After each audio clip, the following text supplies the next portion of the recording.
كنا نايمين وصحينا وهوب إذ فجأة الدولار بيجري. طب في ايه يا اخوانا؟ الحقوا الدولار. طب نجري معاه طيب ونشوف هيروح على فين ونروح معاه؟ مش لاحقين، وتعدي نص ساعة ويطلع لك بخبر تاني: قفزات متلاحقة في سعر الدولار. الله، في ايه يا لمبي؟ قفز ايه تاني واحنا لحقنا؟ طبعا انت قاعد ومش وراك اي حاجة غير انك بتولول على الفيسبوك. بقى 28، بقى 29، هوب بقى 30، الحق ب 31، خلاص كده رحنا في داهية بقى 32. ها يا كابتن مين يزود؟ ما احنا قاعدين، احنا في مزاد بقى. حد يجيب لنا استاذ يوسف الحسيني بقى عشان عندنا طلعة كلنا معاه وعندنا قعدة عرب كده. انا بقول لك الدولار هيفضل ينزل، مش هيزيد. حلو، مش هيزيد. كلمة 20 جنيه مش هتحصل. هو فعلا مش هتوصل ل 20 جنيه، احنا بنلعب في النهائي دلوقتي يا فندم، لو عايز حد يلعب معانا فالفريق موجود. وبينما واحنا مركزين مع الدولار الامريكي، في هناك في اخر الطريق الدينار الكويتي بيلعب في الاولمبياد. حضرتك عدى خلاص، والله بغساري عربي يا الحين. في حين ان احنا مش قادرين اصلا نستوعب الدولار اللي ب 32 جنيه، الدينار الكويتي وصل من 80 جنيه ل 98 جنيه، حاجه كده على ما وصل. طب وليه الفكه دي يا سامح؟ ما تقفلهم 100 يا راجل، ما تبقاش بخيل كده، خلي ايدك فرطه. وكعادة المصريين طبعا هم يبكي وهم يضحك. تفتح النت من هنا تلاقي جنب بيموت خلاص في البوستات وبيعيط ويولول على اخره واللهم هجره وخلصونا بقى من البلد دي، وجنب تاني قاعد بيكتب كوميكس عشان يهون على الجنب بتاع الهجره، وهو كلنا في دايره واحده مع بعض. قال لك بتعمل ايه يا عويس؟ قال له نازل طبقه. طب نتكلم جد بقى شويه. احنا اليومين دول زعلانين قوي علشان الجنيه المصري وانه انخفض ل 60% من قيمته الشرائيه. هو انت جوعت من يوم ما اتولدت لحد النهارده؟ ربنا هو اللي هيدبرها، لكن الناس قاعده تحسبها، وامريكا هتضيعنا والدولار هيغرقنا، خلاص كده ملناش عيش في البلد دي. ونسي ان كلهم ما هم الا عبيد اصلا، ولا يملكوا لنفسهم اي نفع ولا ضرر. شوف بيعملوا ايه، شوف بيبيعوا مصر ازاي. الحق ده مصر فقدت سد النهضه، خلاص كده مش هنلاقي ميه، مش هنعرف نزرع. مش كل دي مواقع فيديوهات موجوده على الفيسبوك بتنقلوها لبعض وبتكئبونا بيها؟ وفي الاخر من كل الليله دي اللي هيحصل هو قدر ربنا. احنا طبعا كلنا كنا متوقعين ان ده هيحصل بعد التعويم، عمنا كلنا معاه، بس الشاطر اللي هيعرف يطلع نفسه من الميه دي بأقل الخسائر. الشاطر بجد هو اللي هيعرف يتعلم السباحه كويس. خلينا متفقين مع بعض انك تعتمد دلوقتي على شغلانه واحده بس، ده ما بقاش بياكل عيش خلاص. الشاطر دلوقتي اللي يعرف يطور من نفسه في اي مجال يكون بيفهم فيه، يكون قبضه بالمصري بقى قبضه بالدولار، اي شغلانه وخلاص. لان حضرتك دلوقتي كل اللي كان معاه مليون جنيه وجاري على شهادات الاستثمار اللي ب 25% عشان طبعا يستثمر فلوسه ويضمن انه راجع له عائد ثابت بقيمه 1,250,000 سنويا، وده طبعا بدون مخاطر.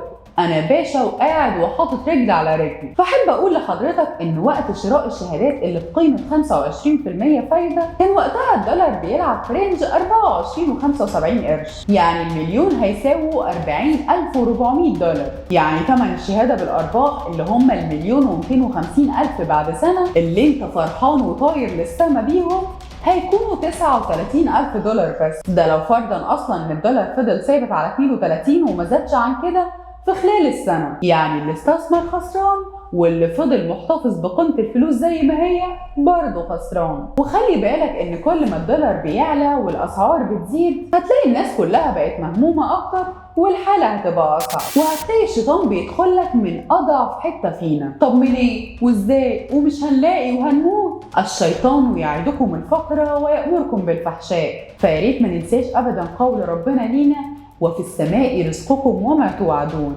اسعى واجتهد يا سيدي وسلم الباقي لربنا خلاص، لان محدش فينا بقى في ايده حاجه. الشيطان عارف قبل ما ناس كتير جدا مننا تعرف ان حزن المؤمن وتركيزه في هم الدنيا اللي احنا فيه بيكتفه وبيرجعه 100 خطوه لورا. قوم نفسك وحول مخاوفك لاحسان الظن بالله، وخلي دايما الخير على لسانك علشان يجيلك، فكل متوقع آت لا محالة. والدي الله يرحمه كان دايما بيقول لنا ان القدر معلق بالمنطق، والمنطق هنا المقصود بيها هو النطق بتاع الانسان، وان اليأس لو خلاص اتملك مننا فما يغيرش القدر اللي احنا فيه غير الدعاء. يعني اللي هتقوله هو اللي هتلاقيه، ما فيهاش نقاش بقى خلاص. فقول بقى كل اللي انت عاوزه يحصل يا سيدي، انت المسؤول بالمنظر ده عن حياتك سواء خير او شر. حاول دايما انك تشتغل على نفسك، لان مع موجة الغلاء في الاسعار اللي ماشية في العالم كله مش عندنا احنا بس، لازم يكون عندك المقومات اللي تنقلك من مكان لمكان بسهولة، وتبقى مطلوب فعلا في السوق ده بسبب المقومات اللي عندك. وبالنسبة للناس اللي ماسكة الزمارة والبلد السبب وهي اللي عاملة كل ده، بحب اقولك ان الوضع ده على مستوى العالم كله ومش عندنا احنا بس. انت دلوقتي لو اجتهدت في شغلك وسعيت انك تزود رزقك بمصدر دخل تاني، وما فضلتش بس قاعد للولوله اللي على الفيسبوك، وشفت شغلك فعلا وايه هي المتطلبات اللي مطلوبه منك. والناس اللي في المصالح الحكوميه اللي بتزوغ وبتسيب شغلها بحجه ان المرتب هو ولا هيزيد ولا هيقل، فبالتالي مصلحه الناس اللي تحت ايدك تتعطل، وعشان يخلص حاجته ويفضل يلف هنا وهنا مدام عفاف في الدور التاسع، وبالمنظر ده مصاريفه هتكتر جدا. كل ده واحنا لسه ما اتكلمناش عن الناس اللي ما بتخلصش اي مصلحه للي قدامها غير بالرشاوي. شربت شاي بالياسمين ولا لسه هتشرب؟ افتح شغل واثنين وثلاثه وحاول تسعى اكتر، واللي رزقك والدولار ب6 جنيه هيرزقك برضه والدولار ب100 جنيه مش بس 30 جنيه. واخيرا وليس اخرا، حبيت اساعدك بكام موقع تقدر تشتغل عليهم اونلاين وانت قاعد في بيتك معزز مكرم. بس انت حاول تكتسب مهارات تخليك مؤهل للشغل ده، منهم اللي بيقبض بالدولار ومنهم اللي بيقبض بالمصري، وانت وشطارتك بقى. والمواقع هي freelancer.com وupwork.com وظف.net مستقل.com خمسات.com، وهحط لك برضو اسمائهم في الكومنتات عشان لو حبيت ترجع لهم تاني. ودايما افضلوا ادعوا ربنا بانه يطلعنا من اي حاجه على خير وباقل الخسائر، وفكروا دايما ان كل اللي احنا فيه ده ما هو الا اختبار من ربنا، وان ربنا خلى ابتلاءاتنا كلها في دنيتنا ودنيتنا فانيه. يعني كل اللي احنا فيه ده برضو اسئله سهله وتهون، لكن انت بسبب جهلك بتخلي اختبارات دنيويه سبب لضياع دينك كله، بسبب قله ثقتك في ربنا بان هو المدبر.